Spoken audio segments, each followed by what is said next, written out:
Para po kay Atty. Fortun ay sana makonsensya po siya sa mga sinasabi niya kasinungalingan. Si Atty. Fortun, hinahamon po siya ng harapan. Pero wala akong kasalanan. Sa kapagpalang araw po sa atin lahat, mga kababayan, at sa pagkakataong ito ay pakinggan at panoorin po natin ang buong kwento sa nangyaring pagkasa at panunutok ng armas sa pambabatok ni Mr. Wilfredo Gonzales sa isang siklista. Ito kaya ay pawang katotohanan o ang kwento ni Mr. Wilfredo Gonzales ay pagsisinungaling at pagkukunwari lamang? Dahil sa nangyaring interview ito ay pinalabas niya na siya ang biktima at siya umano ang agrabyado sa totoong nangyari. Ang taong bayan ay nahusga na si Mr. Wilfredo Gonzales ay isang abusadong pulis at tama lang umano na na-dismiss ito sa kanyang pagiging pulis. At ang hiling pa ng iba nung makita ang video, lalo na itong pangalawang bersyon, ay dapat umano parusahan at makulong itong si Wilfredo Gonzales. At pinatawag na ito sa House of Representatives sa susunod na pagdinig at ipapatawag din ito sa Senado sa mangyaring Senate investigation ayon kay Senator Bato de la Rosa. Magkakatugma kaya ang magiging kwento nito ni Wilfredo Gonzales o ang kanyang paghaharap sa Senado? Pakinggan muna natin para sa ating patas naman, mga kababayan po natin na pagbablog. Nangyari, ba't po ba umabot sa ganun? At least dun sa version ninyo. Nagmamaneho po ako ng kotse ko. Traffic po sa Along Espanya. Nung malapit na po kami ng Welcome Rotonda, pumreno po yung kotse sa harapan ko. So, pumreno rin po ako. Opo. Maya-maya biglang may bumangga po sa likod ko na malakas. Tinignan ko sa salamin, tinignan ko sa side mirror, kung kotse. Hinandbrake ko po yung sasakyan ko. Binuksan ko yung pinto ko. Pagtayo ko puro sa may pintuan ko, nakita ko bisikleta po. Ayun, unang salita pa lang, mga kababayan po natin, may bumangga sa kanyang likuran. Napakalakas. Bike, napakalakas ang bangga. Otherwise, kung ikaw yung sadyang nagpabangga. So, 1 points, mga kababayan po natin. Sabi sa akin, okay lang po bang yung murang ginawa sa akin? Sabihin ko dito. Sabihin niyo po ng buo po. Sabi sa akin, bigla kang pumreno eh. Kung hindi ka ba naman gago eh. Sabi sa akin. Sabi, dinerty finger ako. Sabi sa akin ganon. Sabi ko, ikaw ang gago. Sabi ko, ikaw ang bumangga sa akin. Bigla kang pumreno, gago ka eh. Tapos sinuntok ko yung kotse ko nung nakagwantes po siya nung may mga knuckles. Mayroon ba nun, mga kababayan po natin, na mga cyclists na may tinik-tinik ang kanyang gloves, mga kababayan po natin? At ang sinasabi niya, kaya siya nabangga ng bisikleta dahil pinasok niya yung bike lane, mga kababayan po natin. Dumaan siya sa daanan ng bisikleta.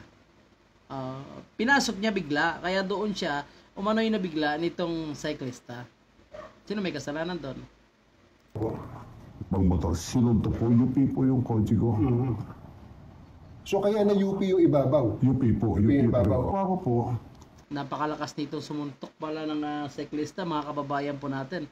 Parang si Hawks pala ito, Kasi talagang suntok niya, UP umano, mga kababayan po natin. Parang ito ata ang sinasabi ni Congressman Acop. No, napakalakas palang cyclista. Gusto niya na umano mag-cyclista itong si Congressman Acop kasi kaya niyang payupiin ang bubong ng sasakyan. Madaming dagdag na spices at paminta ang kwento ni Sir, Pakinggan na natin hanggang matapos ito. Binagtas ko po yung Quezon Avenue. Hinahanap-hanap ko. Hanggang nakita ko po siya, palinga-linga rin. Tinabihan ko po gano'n. Sabi ko, tabi mo.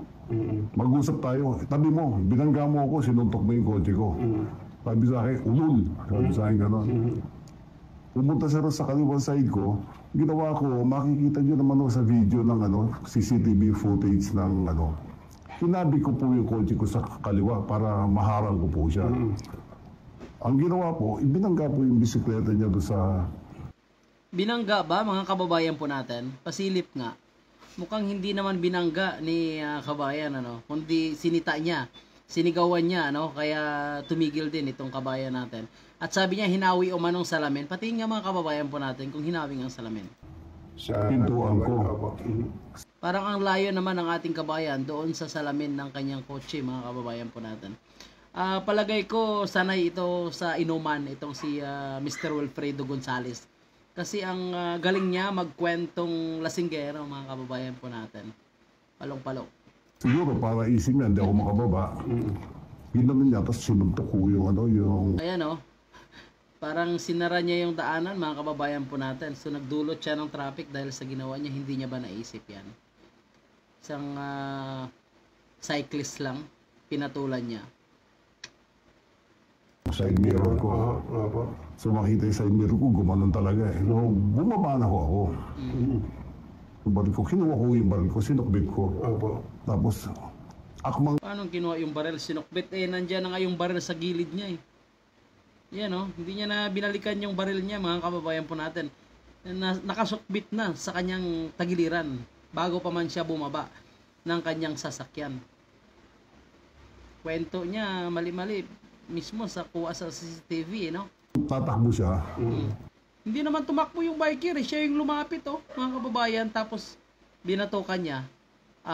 Sabi nag-akma daw tatakbo itong cyclista. Tingnan nyo. Makikita naman huling sa CCTV na gusto niya Umalis ba yung siklista? Tingnan nyo po mga kababayan natin. tumakbo ulit. Opo. Hindi Hindi kung tumakbo yan, binilisan yung cyclista yan, di ba? Tingnan nyo nga mga kababayan natin.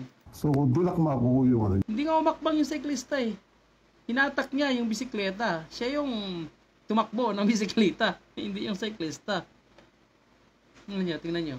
Yan yung batalya ng bisikleta. Talagang hinatak niya. Napilayan ako dahil hatakan ko kami. Yung mukha niya, Paano kayo naghatakan? Ikaw nga lang naghatak Maling. para akong dadambahin. Yung siguro naman kailangan dumepensa din po ako. Matanda na po ako. Matanda ka na pala binatulan mo pa yung cyclista. Kapi na nga lang tayo, mga blood tayo. May sakit ako sa puso, operado ako. Alam mo palang may sakit ka sa puso, operado ka. Pinatulan mo pa yung walang kwentang gulo. Ikaw nga yung gumawa ng gulo Ikaw yung nagdulot ng stress sa iyong sarili, hindi yung cyclista. Binulot ko yung baril ko, nagkasako. Para huminto siya ng Hindi niya ituloy yung naiisip niya. yung iniisip niya na atakin ako. Para matigilan din po siya. Ganun lang po, pero wala po akong panunutok na ginawa. Maski sa lahat po ng video ng mga wala po akong panunutok na ginawa. Naka 45 degrees. Hindi ba yan nakatutok, mga kababayan po natin, pag nakaharap na sa cyclista? Kahit sabihin natin naka 45 degree ang kanyang baril, ang hindi siguro sabihin natin nakatutok sa cyclista kung nakaharap sa kanya ang baril o nasa tagiliran niya yung baril, yun talaga. Hindi nakatutok. Kung naka 45 degrees, hindi nakaharap pa rin sa cyclista. Ibig sabihin, panunutok pa rin yan. Lang po ako. Opo. Kung dadakmain niya ako, mag-isip siya. Huminto siya, di ba? Itong mobile, meron Dadakmain mo pa ba yan? Kapatulo, lalabang ka pa ba dyan? Nakita mo nang may armas? Pagbunot pa lang ng baril, di ba? Kahit hindi na kinasayad, nakita mong may baril, lalabang ka pa, naka-bike ka lang. Nakabike ka, tapos ang kalaban mo, nakasasakyan, formado, may pin dito ng Supreme Court. Doon pala pagkita mo, Supreme Court, kahit hindi na bumunot ng baril, kahit hindi na kumasa ng baril, lalabang ka pa ba? Nakita mo, nagtatrabaho sa Supreme Court? meron ng mga boy-boy doon na nakatambay.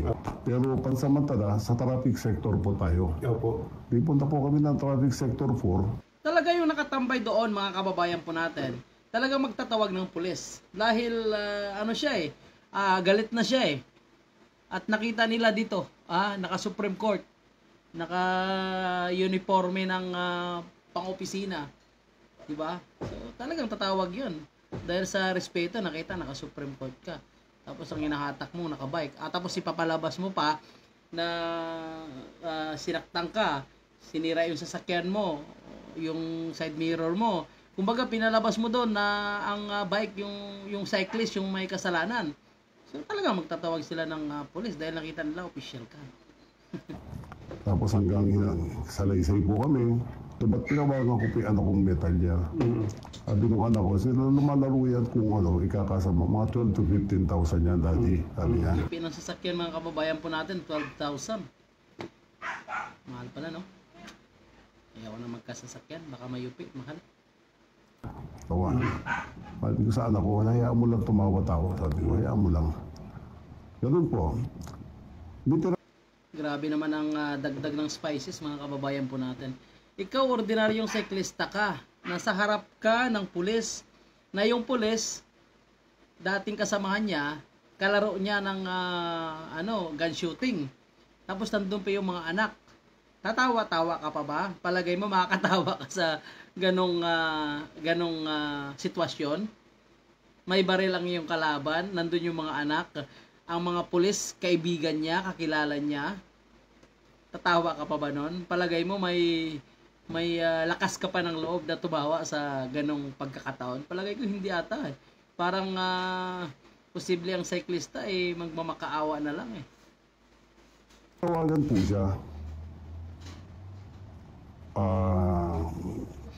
Parang otoridad o okay lang ho ba sabihin niyo? Opo, sige po. Parang asosasyon ng brotherhood, yung uso ngayon, yung Eagles. Opo. May tinawagan siya. Naririnig namin ng mga ibang pulis na sabi niya, hindi kasi hinarang ako eh. May baril. Tinutukan ako. Okay lang ba sabihin ko, ganun tinutukan ako. Siguro nung kausap niya sa pinagbabayad ka pala eh. Sabihin mo di ba? Baka ho ganun yung turo. Hanggang sa pumasok siguro sa isipan niya, hindi, tinutukan mo ako eh. Sabi ko, mula sa video niyan, panunutok. Bumunot ako, kinasahan kita kasi patanda na ako, operado ako. Tapos, yung akto mo kasi, yung mata mo nanlilisik. Sabi ko, parang susugurin mo ako, kaya ako nagkasa. Sabi ko. So ganun po kahinahon yung usapan niyo kung paano niyo sinabi sa akin yan. Walang sigawan, walang mataas na... Sa traffic po? Opo, ganun. Nasa traffic ka? Sa traffic division po, ganun po. Opo. May nahon po. May nahon po yung usapan niyo.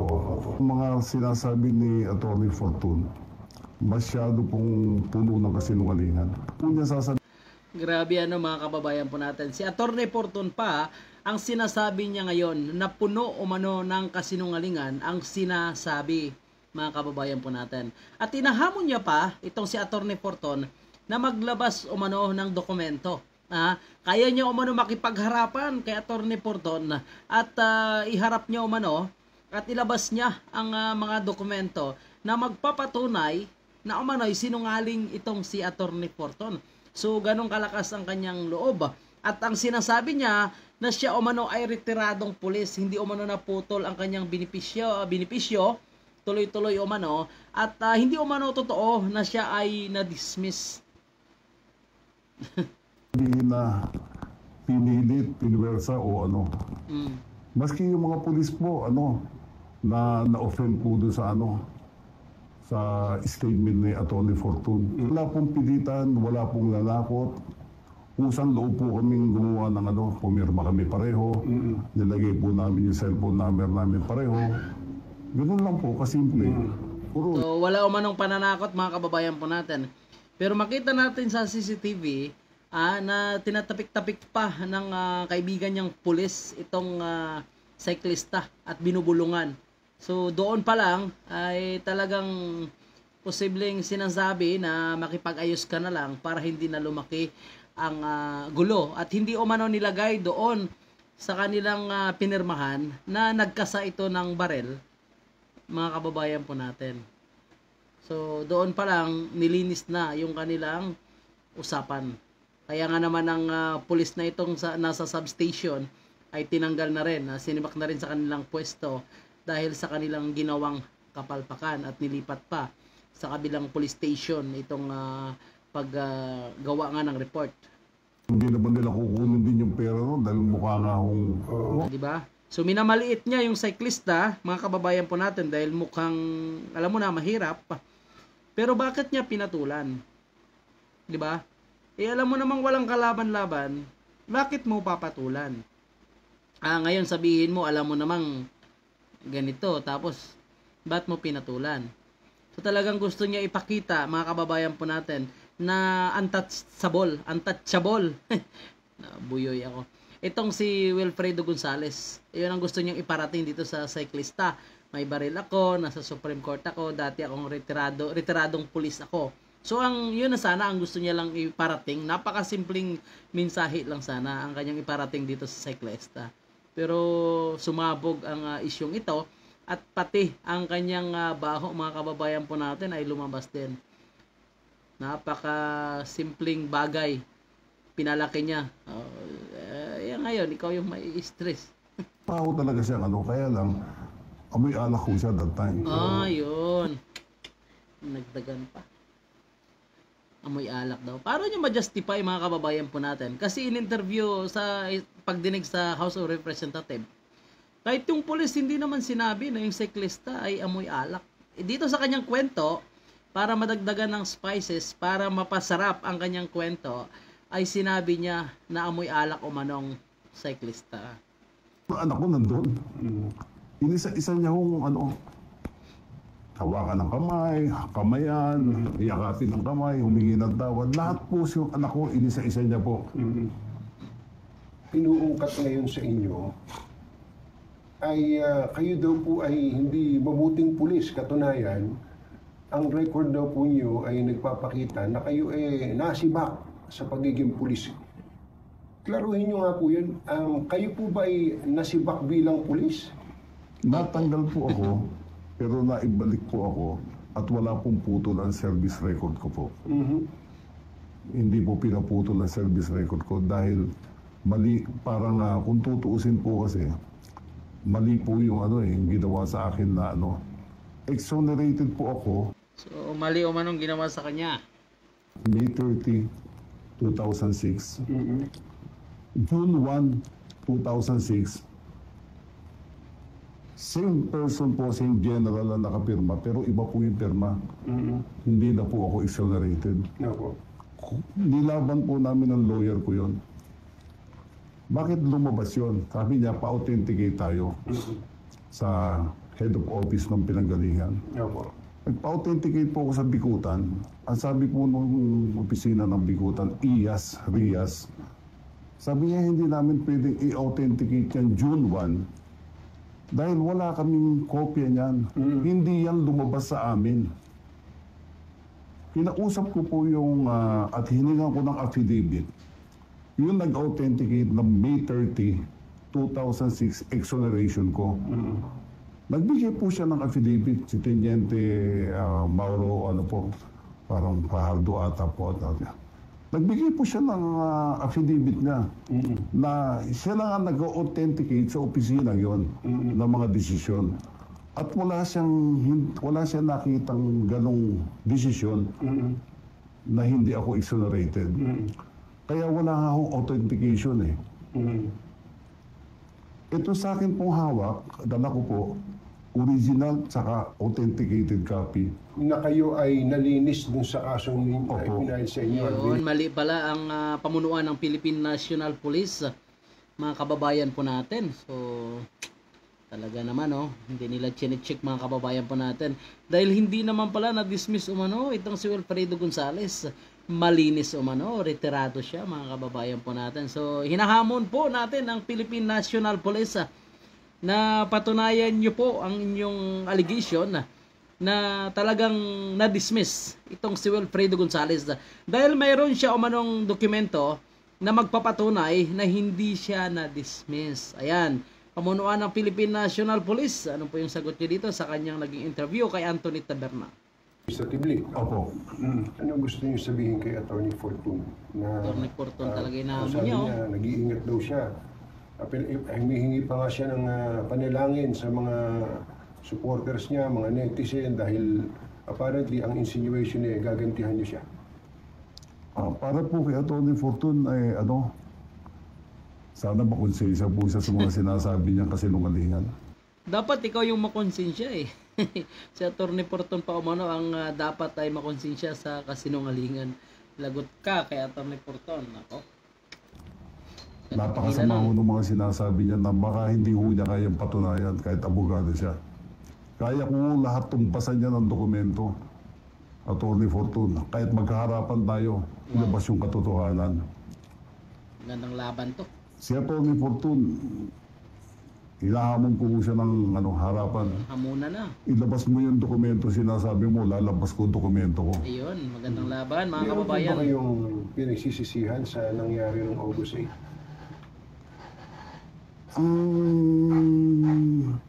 May nagsabi po sa akin yan, may nag-comment daw po sa FB o doon sa vlogger na yung press con ko daw po, walang remorse yung mukha ko.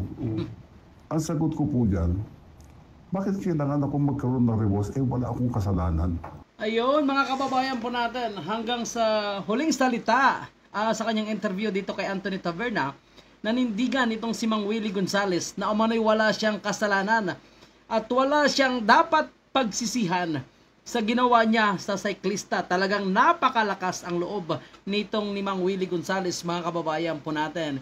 Kahit humingi lang man ng pasensya dito sa kanyang interview, itong inaantay natin mga kababayan natin, na humingi lang man siya, sana siya ng pasensya dito sa cyclista at ang kanyang pananakot umano dito sa vlogger na nag-upload nitong video na nag-trending, ay inaantay po natin na sana humingi siya ng pasensya, kapatawaran sa kanyang pananakit, panunutok, pananakot at kung ano-ano pa na nakadulot nga ng stress dito sa cyclista at mismo sa vlogger, mga kababayan po natin. So hindi talaga siya humingi ng kapatawaran at ang tindi, ang lakas ng loob ni Mr. Wilfredo Gonzales dahil hinahamon pa itong si Atty. Porton ng harap-harapan na ilabas umano ni Atty. Porton ang kanyang mga dokumento dahil kaya umano supalpalin ni Mr. Wilfredo Gonzales kung ano man ang mga allegation ni Atty. Porton at